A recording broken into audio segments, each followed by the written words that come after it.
Now, my great pleasure to introduce our second speaker, Sydne Ketcham, who is Sue's former mother-in-law. Thank you.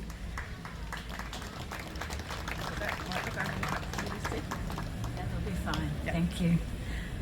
My name is Sydne, and for those who don't know me, I am Sue Neill-Fraser's ex-mother-in-law. She's also the mother of my granddaughters, Emma and Sarah, and my very good friend.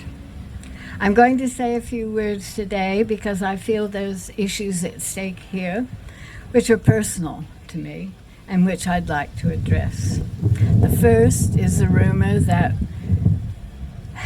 pervasive rumor that Sue was responsible for the death of her first husband, who happens to be my son Brett, and he is well and alive.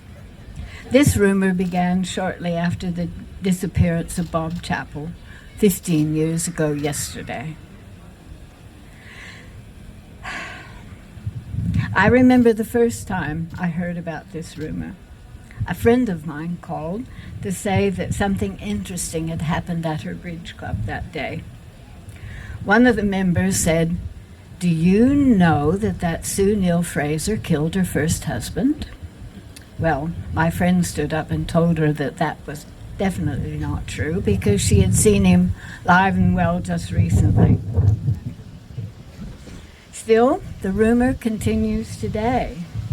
And I'd like to know who benefits from slandering Sue's character. I would really like to challenge them. I first met Sue in the summer of 1979 when she came to our house for Thanksgiving celebration, and over the next few years came to know her quite well. After she and Brett married and had children, I lived with them for a year and was uniquely placed to observe Sue's interaction with my son and granddaughters. I was a part of their daily life for all that time, and despite the sometimes trying circumstances that are part and parcel of living on the land, I never at any time did I feel concern for their welfare or that she might be capable of inflicting harm on them or anyone else, man or beast. Sue always dealt with things in an extremely,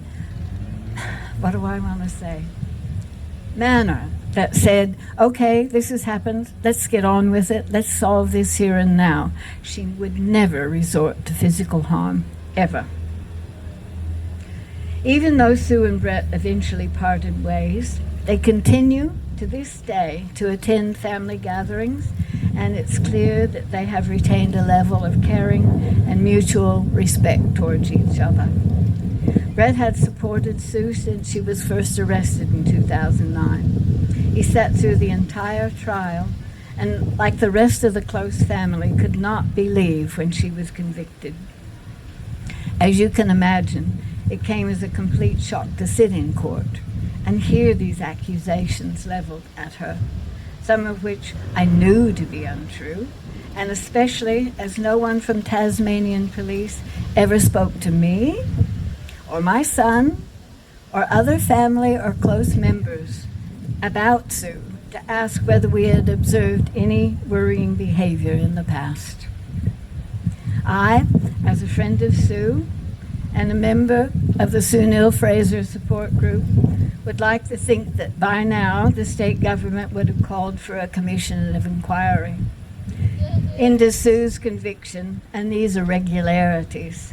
However, after observing the way our system of justice operates, I truly believe we need a criminal cases review commission, where cases such as this can be re-examined through the lens of a truly independent federal authority.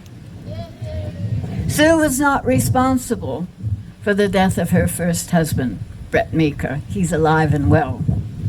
Sue was not responsible for the death of Bob Chappell. Sadly, Bob is still missing. We need justice for Bob. We need justice for Sue now. Thank you.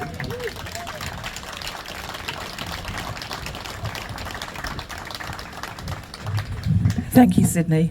I think it's just horrendous what Sydney's family have had to put up with over the years. And as recently as yesterday, there were comments on the Facebook article about Sue, talking about Sue's previous form with regards to murders.